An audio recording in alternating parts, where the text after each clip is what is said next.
is Stacy of Ladybug Scraps. It's been a while since I've done a video, but we've ended up with an impromptu snow day. We were supposed to get about 3 to 6 inches of snow, and we're already at 8 right now, so I guess we're going to be snowed in for the rest of the day. So I'm going to do a little scrap. So here we go. All right, so I've got my blank document open. It is a 12 by 12 document. DPI is set at 300 per inch. So if you're going to do it by pixels, it's 3600 by 3600.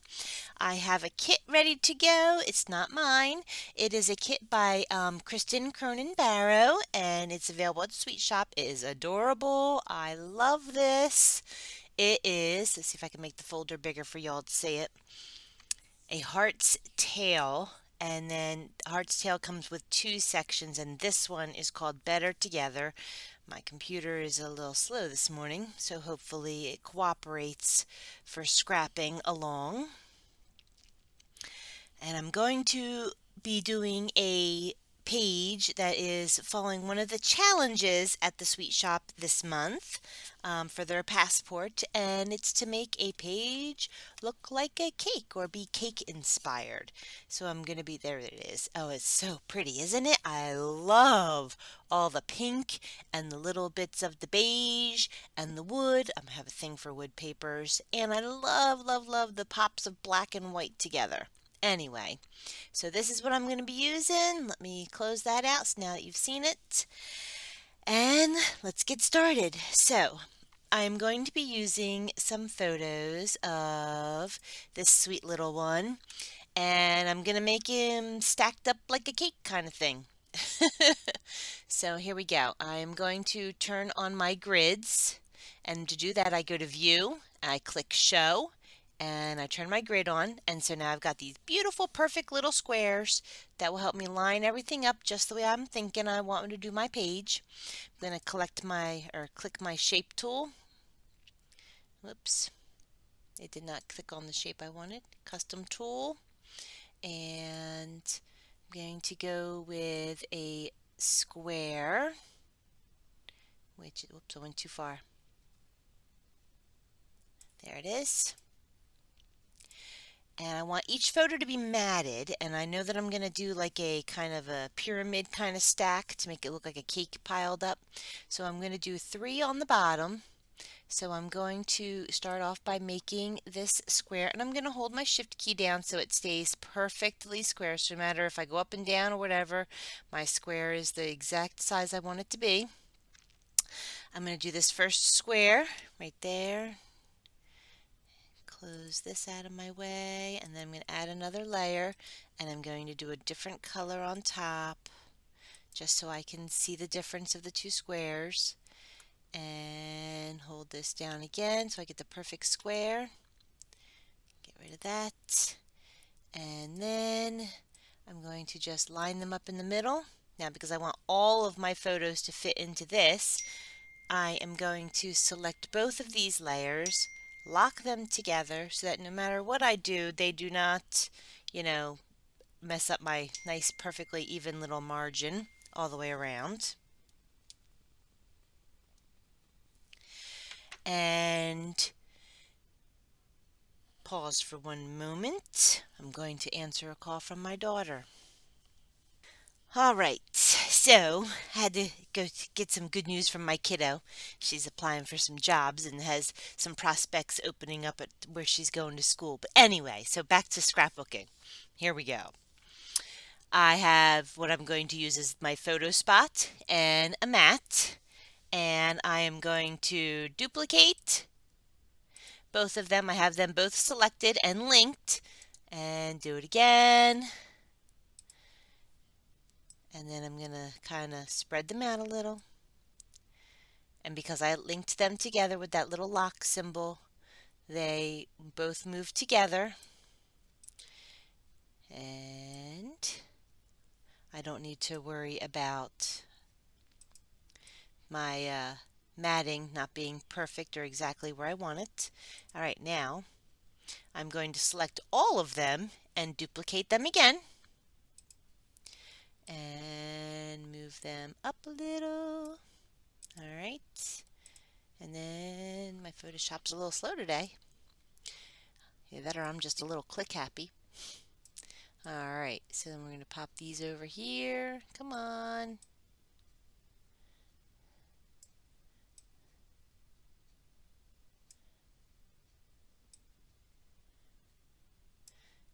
And kind of leaving them a little, cattywampus on purpose. Because I just like how it's not, perfectly lined up. But I am going to pop this one to the very front again. So I'm going to select both those layers. And I'm just going to drag it up on my layers palette so that it's in the very, very front. Yep, like that. And now I'm going to give each of these a little tilt. Just so that it's not, everything all perfectly straight and it looks, I like it anyway. I don't know why. So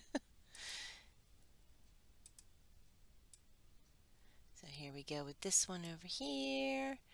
And then we'll do the top one. We'll leave those other two with just a little straight. Alrighty. Okay. Oh, commit. Oh!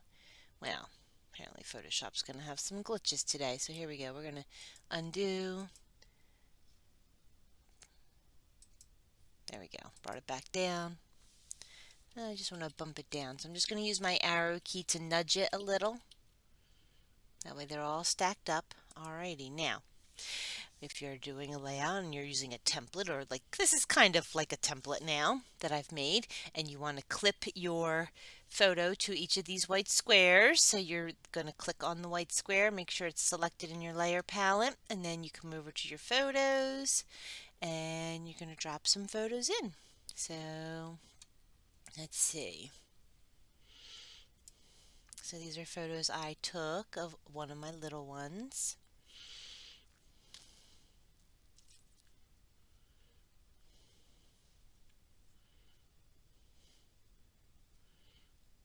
She is such a doll baby. Oh my gosh. I'm just going to line it up over top. Commit. And I do wish Photoshop was running a little faster today. And then right click, create a clipping mask, and then it locks it right into where it needs to be.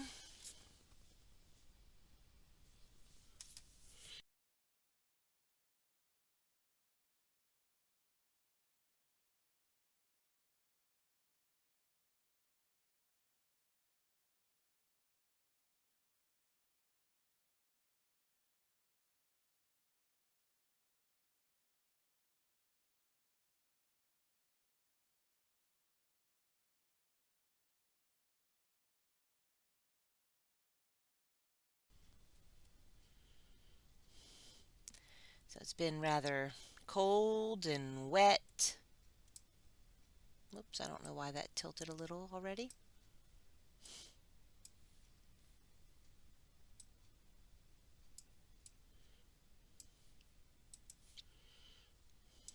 And create a clipping mask. Now you can, because I've already got this all lined up, you can turn your grid off if you know that you're going to leave this like this or whatever. Real quick, before I go any further though, I am going to save this. File, save. And it is from 2014, May, whoops, May, little K, photo shoot.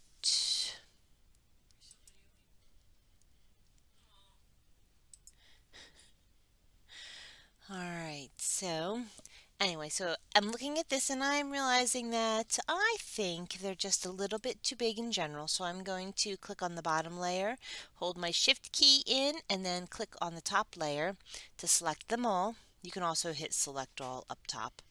And I'm just going to shrink the whole thing just a little bit. And I'm leaving my grid on for one more reason. I know I was talking about that a second ago. And that is because I'm going to layer papers on the background. And I want them to be perfectly lined up so that they're like look like they're stacked on top of one another. So I'm going to use this plaid one right here. I like this one. And I'm going to drag this down to the bottom, all the way down.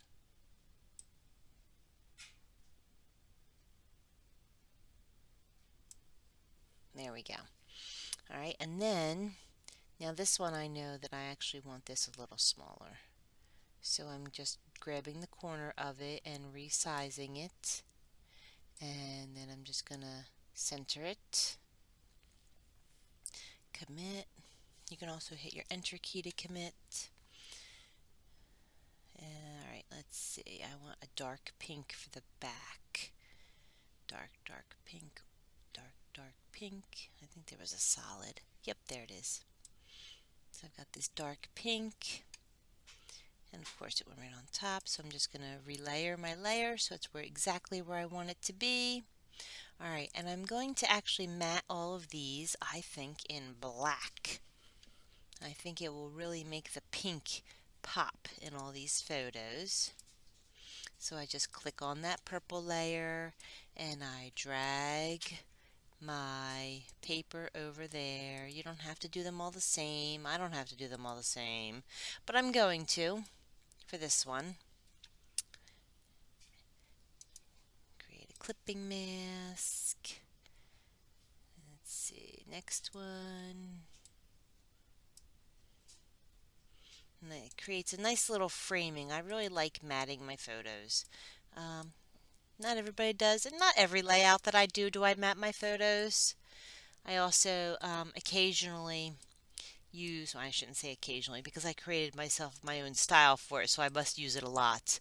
But anyway, up here I created a style that adds a white stroke around my photos to make it kind of look like the trying to think like when you would print your photos at home, or the older photos that would have that little white edge all the way around it already. So here we go. So there we go. That's what I've got going on so far. So I am going to hit save. So very important that you remember to save your work, especially if you know that you're running on a computer that might freeze up or stop or whatever. And my computer tends to do that because it is over 4.5, almost 5 years old. And I really don't want to buy a new one. I bought myself a new laptop right before Christmas, and well, some reason I got a bum of a laptop that doesn't work, and so it's going tomorrow to hopefully get fixed. So I can't do anything on that right now, so I'm stuck using the old desktop. I do love the big monitor on the desktop, I will say that. All right, so here we go. So I've got this little stack of photos going on right now. So I want to make this look more like a cake. So I'm going to create like a little bit of a cake stand at the bottom. I'm going to bump these up a little bit. And I just selected the whole stack of photos. And you can either use the nudge tool or you can just drag it up. It doesn't really matter. I don't really want to go up too far because I think I'm going to do the title up at the top. So for now I'm going to go about that far. And then I'm going to put a new layer here and grab my shape tool. Now I want to do scallops first. And I do have some scallops in here somewhere. Not circle scallops. I'm looking for like a row of scallops like this one. And so I'm just going to draw it out. Again, I'm going to hold my shift key in so it stays perfectly symmetrical. And I don't need this little property box. I don't know why it keeps popping up all of a sudden. I wish I knew how to turn that off. I don't know if any of my Photoshop friends know how to turn that off. Let me know. It's driving me crazy lately, and it's just all of a sudden it started doing it. So I'm going to put this down here like that. And then I'm going to add another layer underneath. And this will be like for like a base kind of a thing going on with this cake stand. So let's see. I need a square or a rectangle or an oval. You know what? I'll do an oval. Give it a little bit of a curve to it. So you just pick your circle tool. That's what ovals are, circles. And I'm just going to kind of drag it out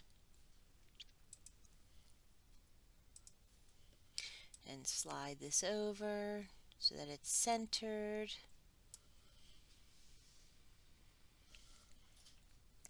And then I need the bottom part of the cake base stand. So for this one, I know that I am going to use the square tool, but the one with the curvy corners. Because I like when I do this. I like that it has like a little bit of a, I mean, it looks like the base, but it's not perfectly square on the corners. Whoops. Alrighty. So for this little cake stand, I'm actually going to leave each layer separately so that it looks like actual paper cut to go on here. Makes sense. Anyway, so I'm going to come over to my papers and I'm going to go with this. There was that pink solid for part of it, and then this one right here, the scallops. I'm actually going to do this blue. So I'm just dragging it over top, creating a clipping mask. Same thing here. Create the clipping mask. And then here again. Getting a little slow here. I see my circle spinning. It doesn't want to catch up. There we go. Create the clipping mask. And then I see that I'm not perfectly centered somewhere. Something's a little off. I can see that. So on my oval, it looks like, let me drag down a little. Oh, come on, Photoshop. Here we go. So that is not perfectly centered, or my shape is not. No, my shape looks centered in. Oh, my shape is not centered in there. Look at that. 3.5 over here, 2.5 over here. So that might be my issue. All right, so select that. Let's nudge that back over to the middle.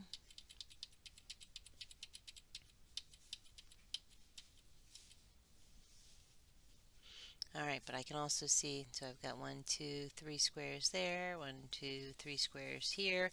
So I know that this one is centered, but my oval is still not centered. So I'm going to click on the oval again, and I also see it's hanging down a smidge. So I'm just bumping it up a little so I don't see it hanging out the bottom. And just going to bump it over so that with the nudge keys, I'm just using my arrow keys to nudge it over. And there we go. So that is now centered. And before I go any further, I'm actually going to add some shadowing real quick, just because I like to add it and I like to see how it looks. And then I'm going to click this little arrow here, because then that kind of shrinks it down in the layers palette so it doesn't take up as much space, so to speak.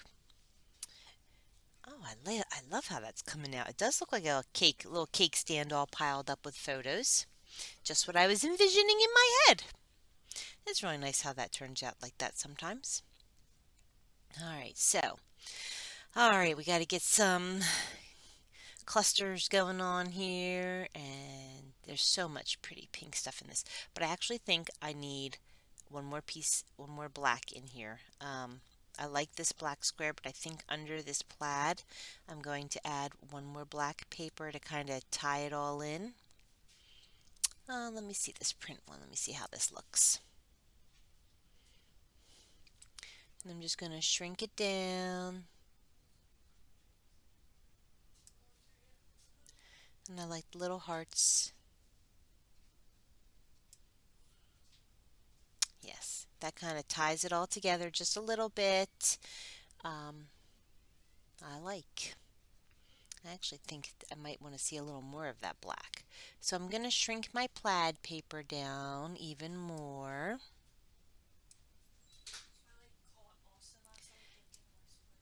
And then,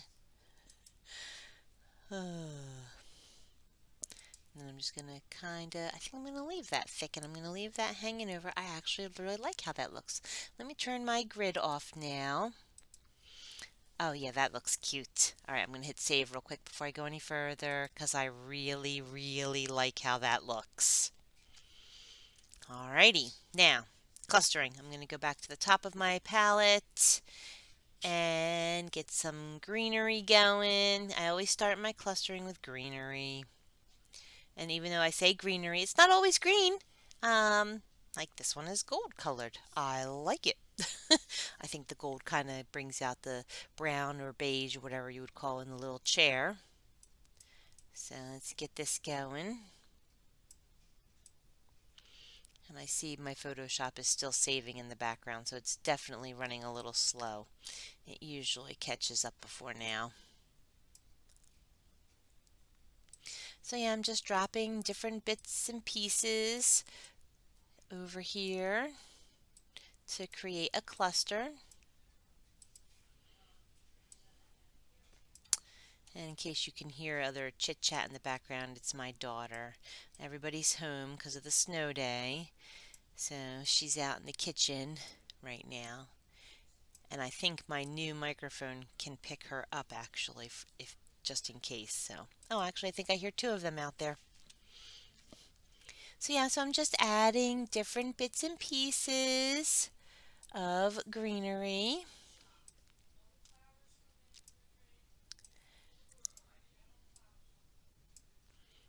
And just drop and drag it over. I'm going to do this little pink one too, I think, with its pretty flowers. Da, da, da, da, da. Now I'm actually going to put this underneath those green leaves because I like the green one on top better.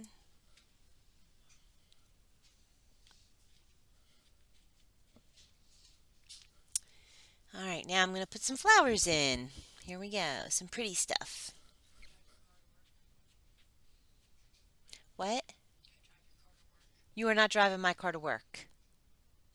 Are you crazy? Go shovel out your own car.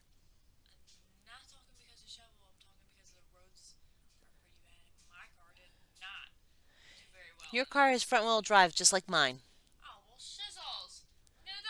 You're not gonna die.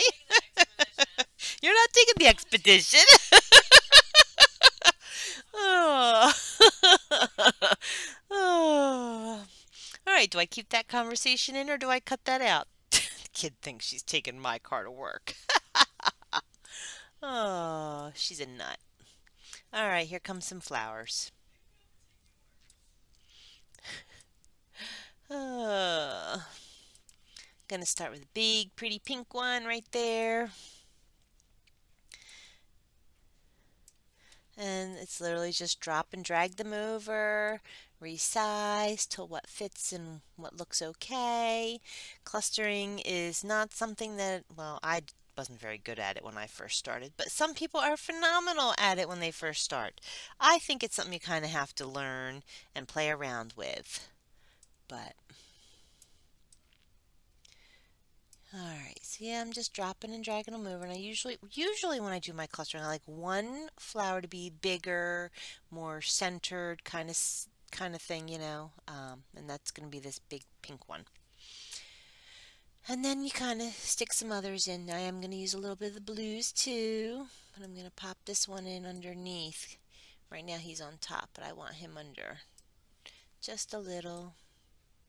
I also want a little more greenery sticking out around that pink flower. So I'm going to duplicate this layer over here. That is those greenery, little greens. And twist it a little and pop it in over there. So that I have a little bit of greenery sticking out behind that big pink flower as well. Alright, let's see what other kind of flowers do I want. Let's throw a white one in.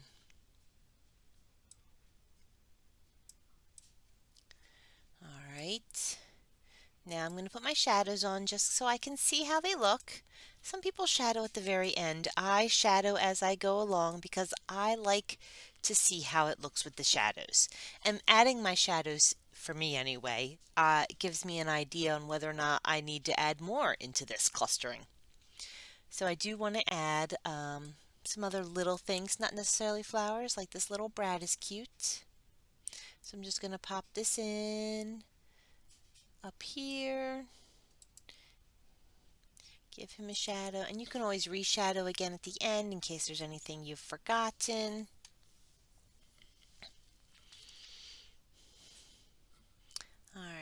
take a look at the little word strips and oh, I like this. I love this little love in lights.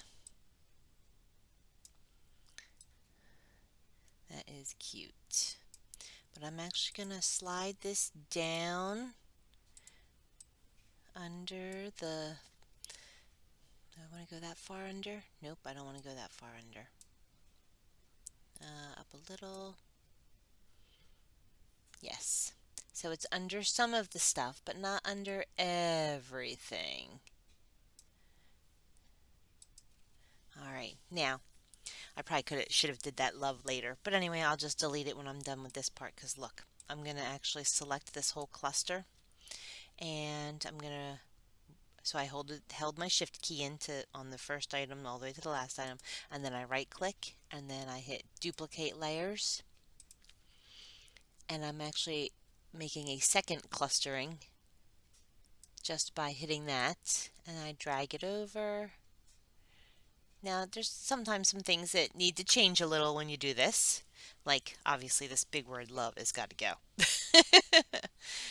Alright, so yep, come over here, get rid of the big word love. And then this gold one, I'm going to have to shrink back a little. Actually, I think I'm just going to spin it and leave it sticking out the bottom like the other side. And this little heart piece right here, he needs to change. Hold on, let me get him. He's got to spin. His direction is the wrong way for this side. So there we go. Alrighty.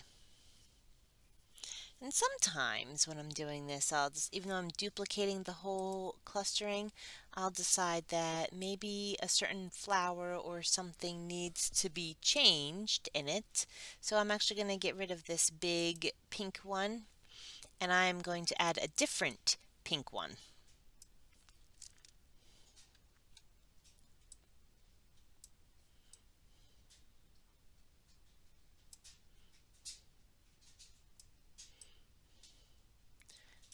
Alright.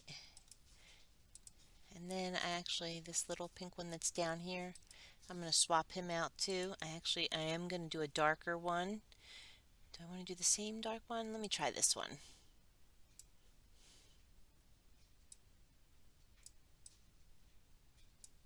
Slide it over, tuck it in. There we go. So it's not exactly the same always when I do the clustering, but it's usually pretty similar a lot of times. I'm known to duplicate my big clustering and kind of just move it all over. Anyway, so I can't decide. Do I want to put clustering in the two bottom corners too? I don't know. I don't know. Well, for now, let's see. Let me take a look at some of these little word art pieces. Maybe I'll just do some of these. Alright. Oh, sweetheart, that's a cute. That's what I'll do down here too. Sweet and heart. So I'm just going to slide these down.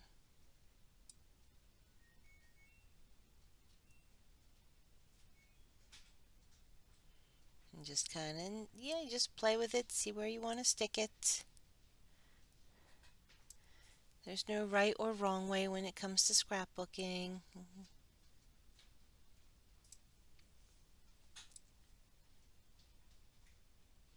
There we go. I like it better over there. And then I am going to add just a couple of little items over in that corner with that sweetheart. Nothing super big and clustery like I just did in the top corners, but it needs a little something, I think, to balance it out. So I'm just going to add this little leaf and this little rickrack flower. Oh, and my flower is under there, and I need to actually bump that up on top. Whoops-a-daisy. There we go. Throw some shadowing in.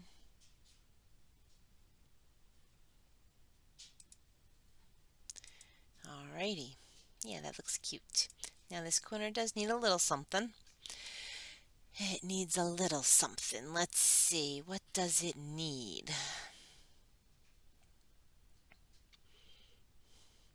Well, I'm going to use this little tag because that is something I can stick the date on. And I like this little white flower.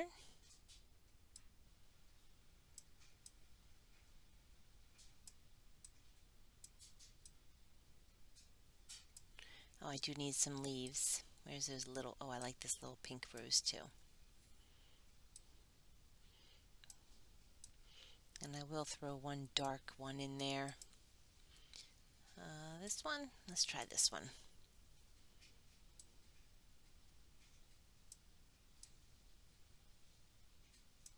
Yep, and then I'm going to go under the tag and get some little leaves.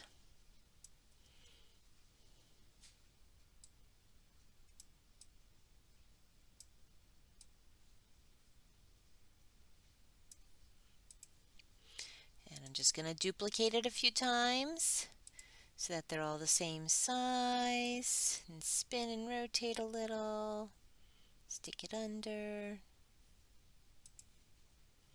So I'm just going to duplicate both of them. And spin it and drop it down over here. I do think this needs one other little thing in this clustering, and I think it's going to be these leaves. I'm going to make them small though. Ba ba ba da, my slow laptop. I'm going to take a sip of my tea.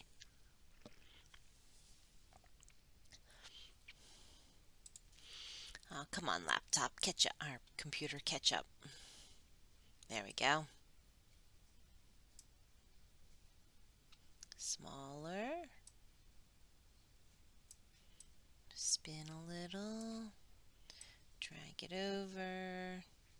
Yep, that's what that little clustering needed. Alrighty, I'm going to make sure I'm on top of my tag and going to zoom in and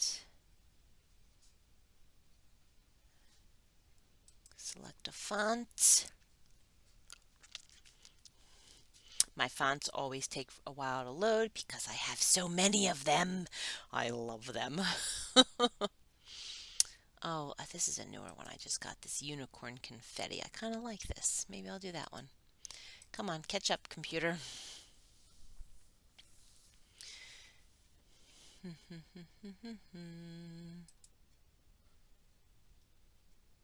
Whoop, it did not catch up. Oh, this face. Oh my god, I just love this face.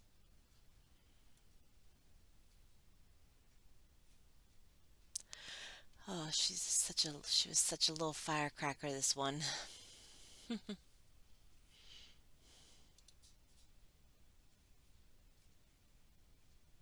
Well, my laptop or computer. Oh my goodness. Spinning, spinning, spinning craziness. I am so sorry for anybody that's actually watching. And my laptop or computer, I'm going to keep calling it the laptop because the laptop is what's been driving me crazy. Oh, let's see. Program error. Let's try it again. Here we go. Unicorn confetti.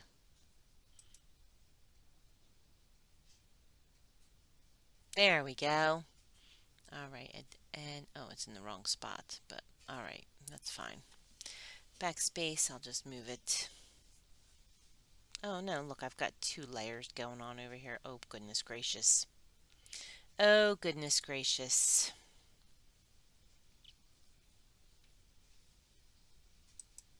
Here we go. All right, let's see.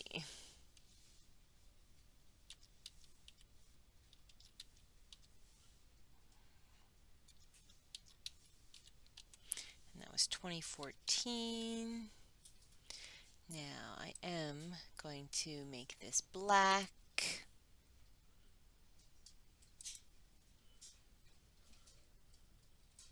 Oh, I've got some sleet hitting my front window. And move tool. Just move this down some so it's under that little staple.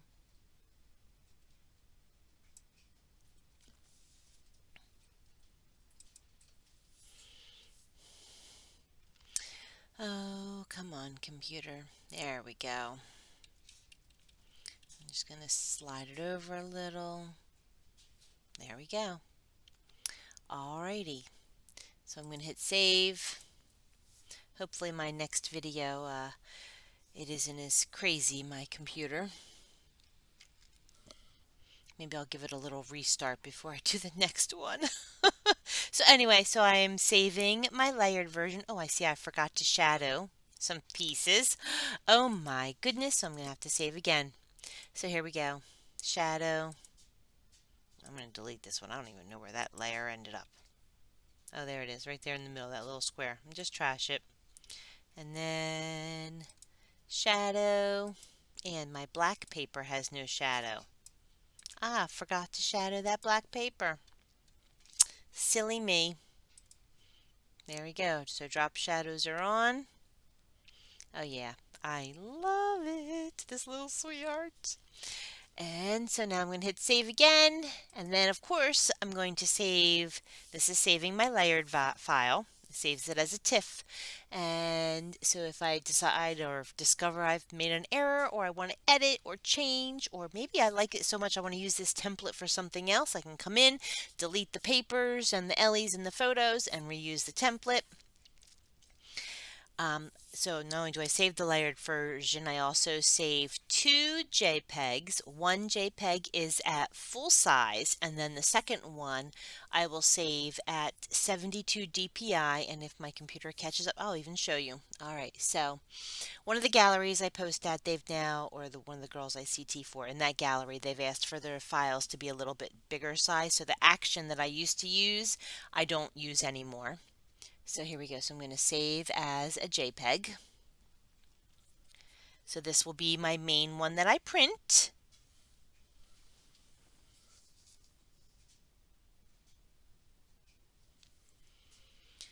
And so I come over here and I just click the TIFF button. I change it to JPEG. I hit save. And this one I like to keep nice and high up size-wise. So yep, click OK because this is the one that I'll print. So I want it to be full resolution, beautiful, etc. And then for saving on the internet, I like to duplicate my image so that I don't mess with the first one. And then this is my own personal preference. I change this to initials that have to do with the kit so I remember what kit I've used. So this is Kristen Cronin Barrow at, and it's called, oh my gosh, A Heart's Tale, Better Together. So I just click OK. So it's going to open up the second file. So here it is with the longer title. Alright, so then I come over here, I click one of my layers. I right click. I'm going to merge visible or flatten image. It doesn't really matter which one you pick. Either way, you're going to end up with a flattened photo.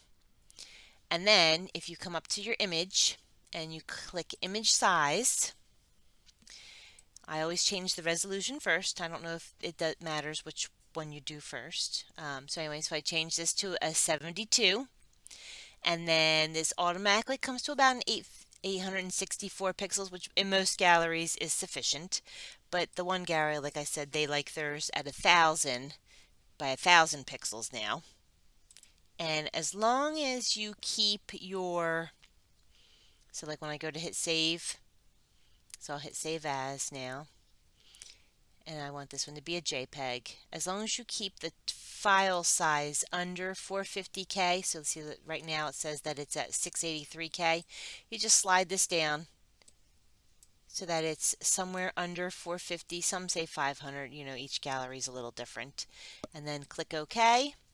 And now I will have 3 versions of this layout. One for sharing on the internet, one for printing to put in my home albums, and the layered version as well. All right, so again, this was Stacy of Ladybug Scraps. I hope you were able to watch for the whole video. Thank you so much if you did. Maybe you learned something new.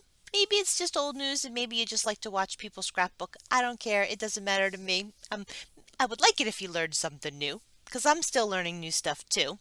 But anyway, have a happy, scrappy day. And if you're over here on this East Coast getting hammered by another snowstorm, be safe out there, stay warm, and I hope to see you all again.